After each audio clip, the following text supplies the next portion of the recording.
Dan Pusat Statistik BPS telah merilis angka pengangguran Agustus 2020. Mengingat dunia usaha di Bali lebih dari 50% sangat bergantung pada pariwisata, badai pandemi COVID-19 ini tidak hanya berdampak pada dunia usaha, tapi juga menghantam para pekerjanya.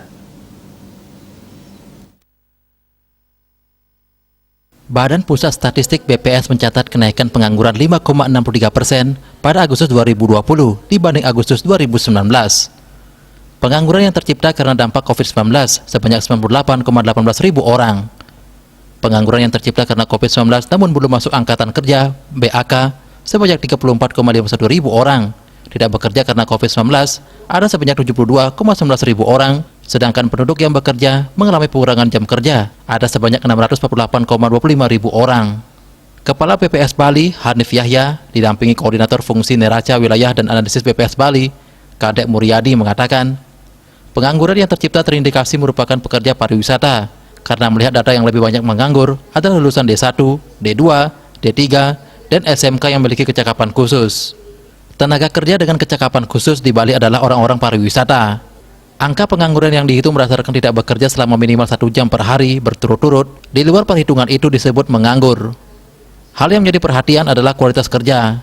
Mereka yang masih bekerja dalam situasi pandemi ini kemungkinan mengalami penurunan pendapatan akibat bekerja dari rumah, dirumahkan, bekerja secara bergilir, bahkan di PHK yang berakibat pada pendapatan.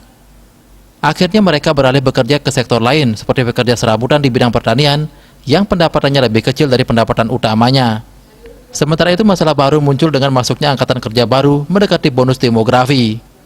Kondisi ini membuat angkatan kerja lama dengan usia tidak memungkinkan mendapatkan pekerjaan baru di perusahaan baru menjadi sumber pengangguran baru.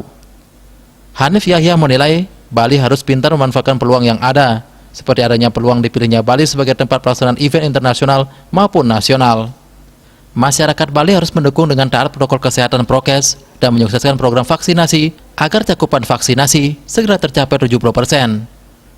Tahun ini dan tahun depan, Bali telah dibidik untuk tempat pelaksanaan seri MXGP, dan tahun 2022, Bali juga dipilih sebagai tempat pelaksanaan KTT G20 yang bisa dijadikan peluang.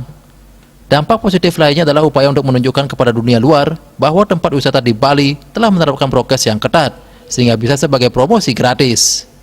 Cita Maya Bali Pos melaporkan.